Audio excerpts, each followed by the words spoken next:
Hi guys, your most welcome to your channel. This is Ashif Ali. बच्चों, आज की class में हम करेंगे अपना वेटेड एवरेज प्रॉफिट मेथड का क्वेश्चन नंबर 11। वो तो 10 था। तो यहाँ पर हमारे नए टॉपिक की शुरुआत हो रही है। टॉपिक का पूरा कॉन्सेप्ट मैं आपको पिछली वीडियो में विद एग्जांपल करवा चुका हूँ। जिसने वो वीडियो नहीं देखी प्लीज उस वीडियो को जरूर देखना। तो आज की क्लास में हम पहले इस क्वेश्चन को रीड करते हैं, फिर उसके बाद इसको करेंगे सीरीज वाइज। तो पढ़ते हैं इसमें क्या गिवन है। Profit of a firm for the year ended 31 March for the last 5 year. इसमें बच्चों पिछले 5 सालों के प्रॉफिट गिवन है 1 2 3 4 5। अच्छा, 19 में 31 मार्च 2019 यानी कि शुरुआत कब हुई होगी? 1 अप्रैल 2018 को। ये चीजें मैं आपको अभी इसलिए पॉइंट कराता हुआ चल रहा हूँ कि आने वाले क्वेश्चनों में ना इन चीजों पर आपको बहुत ध्यान देना पड़ेगा। तो वैसे तो गिवन है, ये मेरे को साफ साफ बोला हुआ है 31 मार्च 2019 का प्रॉफिट है, बट आगे जो क्वेश्चन आएंगे उसके अंदर हमें इस तरीके से करके देखना पड़ेगा। खैर, क्वेश्चन को आगे शुरू करते हैं। तो ये प्रॉफिट गिवन है, आपको ध्यान रखना है किसी में लॉस तो नहीं है, नहीं लॉस नहीं है। कैलकुलेट करना है value of goodwill on the basis of 3 year purchase. अब नंबर ऑफ ईयर परचेज हमारे यहाँ पर क्या रहने वाले हैं? 3। और weighted average profit after assigning weight किस हिसाब से रखना है? 1 2 3 4 5। और आपको मेरी बात याद होगी, मैंने लास्ट वीडियो में आपको साफ साफ बताया था कि जब भी बेटा हमारा करंट मतलब करंट से लास्ट वाला ईयर जो भी होता है, मतलब ये जो हमारा बिल्कुल एग्जैक्ट 2023 है, ये बिल्कुल एग्जैक्ट लास्ट ईयर है, तो इसमें हमें सबसे हाईएस्ट वेट देना होता है। जैसे 5, फिर उसके बाद 4, फिर 3, फिर 2, फिर 1। जितना ईयर पीछे चलते चले जाएंगे उतना ही हमारा वेट का जो भी वो है नंबर, वो उतना कम होता चला जाएगा।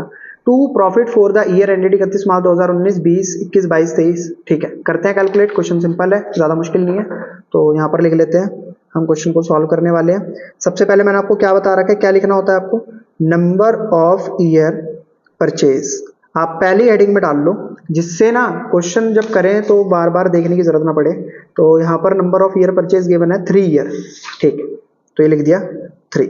चलिए शुरू करते हैं। क्या करने जा रहे हैं हम? कैलकुलेशन। किस चीज की calculation? Of weighted average profit. ठीक है, इसकी कैलकुलेशन करने जा रहे हैं। तो बच्चों, इसकी कैलकुलेशन करने के लिए हमें सबसे पहले बनानी पड़ेगी एक टेबल। और टेबल बहुत जरूरी है, क्योंकि टेबल से सिंपल हो जाएगा थोड़ा सा काम। ज्यादा बड़ी नहीं, छोटी है, 2-4 लाइनों की टेबल बना लो कुछ इस टाइप से। अब यहाँ पर पहला वाला जो कॉलम होगा वो ईयर का रहने वाला है। ठीक है, दूसरा कॉलम, इसमें हम प्रॉफिट ही प्रॉफिट डालेंगे, अपने जितने ईयर के प्रॉफिट हमें गिवन है। यहाँ पर आ जाएगा वेट, जो बोला गया है डालने के लिए, और इसका कर देंगे हम यहाँ पर प्रोडक्ट। ठीक है, ईयर मान लो सबसे पहले 31 मार्च 2019 का था, तो उसमें प्रॉफिट गिवन था 20,000 रुपए। एक बार चेक भी कर लेते क्या 20,000 था? जी बच्चों, 2019 का प्रॉफिट है 20,000 रुपए। 2020 का है 24, 21 का है 30, 22 का है 25 और 23 का है 18। तो सेम एज इट इज आप डाल दो। 2020 का प्रॉफिट हो गया 24,000 रुपए। फिर उसके बाद 2023 का प्रॉफिट 21 का प्रॉफिट हो गया 30,000 रुपए। 2022 का प्रॉफिट हो गया 25,000 रुपए। और 2023 का प्रॉफिट हो गया 18,000 रुपए। नंबर ऑफ वेट मैंने आपको बता रखे हैं, इसमें सबसे हाईएस्ट वेट रहेगा, यानी कि सीरीज वाइज आ जाएगा ऊपर से 1 2 3 4 5। अब मल्टीप्लाई करेंगे प्रोडक्ट करने के लिए। 20,000 इंटू 1 कितना होता है बच्चों? 20,000। 24 इंटू 2 करेंगे तो कितना आएगा? 48,000। 30 इंटू 3 90,000। 25 इंटू 4 1 लाख। और 18,000 इंटू 5 90,000 रुपी।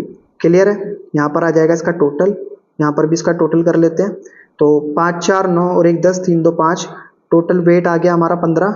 और इन सबको जब ऐड करेंगे तो बच्चों ये आएगा 3,48,000 रुपए। एक बार आप भी करके देख लेना जरूर, वैसे मेरा तो 3,48,000 ही आ रहा है। अब मैंने क्या बताया था, फॉर्मूला रखना है वेटेड एवरेज प्रॉफिट कैलकुलेट करने के लिए। तो उसका फॉर्मूला क्या होता था? Total weighted profit, total weighted profit divide करना है हमें इसको किससे? टोटल वेट से, जो कि हम पहले ही कैलकुलेट कर चुके हैं। तो टोटल वेटेड प्रॉफिट कितना है? 3,48,000। क्लियर है? टोटल वेट कितना है? 15। जब 15 से आप इसको डिवाइड करेंगे बच्चों तो ये आ जाएगा 23,000 गलत लिख दिया, 23,200 रुपए। ये आ गया मेरा वेटेड एवरेज प्रॉफिट। और कैलकुलेशन जब करते हैं हम गुडविल की, तो पहले लिख देते हैं यहाँ पर calculation of goodwill of the firm. तो हम फर्म की गुडविल कैलकुलेट करने जा रहे हैं। तो गुडविल का फॉर्मूला हमने क्या पढ़ा है, goodwill is equals to weighted average profit. देखो मैं शॉर्ट में लिख रहा हूं, बट आपको शॉर्ट में नहीं लिखना, आपको पूरा लिखना है, into number of year purchase, simple. तो वेटेड एवरेज प्रॉफिट कितना है, 23,200। नंबर ऑफ ईयर परचेज कितने हमारे पास यहाँ पर, 3।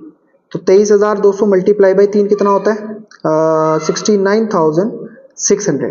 तो बच्चों ये है हमारा गुडविल का आंसर। एक बार जरा टैली और कर लेते हैं, क्या हमारा बुक के हिसाब से आंसर सही आ रहा है। तो 69,600 और 69,600, तो इट मीन्स हमने क्वेश्चन बिल्कुल सही किया है। तो बच्चों आपको अगर क्वेश्चन समझ आया तो प्लीज वीडियो को लाइक, चैनल को सब्सक्राइब जरूर करना। फिर मिलेंगे आपसे अगली वीडियो में अगले नए क्वेश्चन नंबर 12 के साथ। तब तक के लिए धन्यवाद।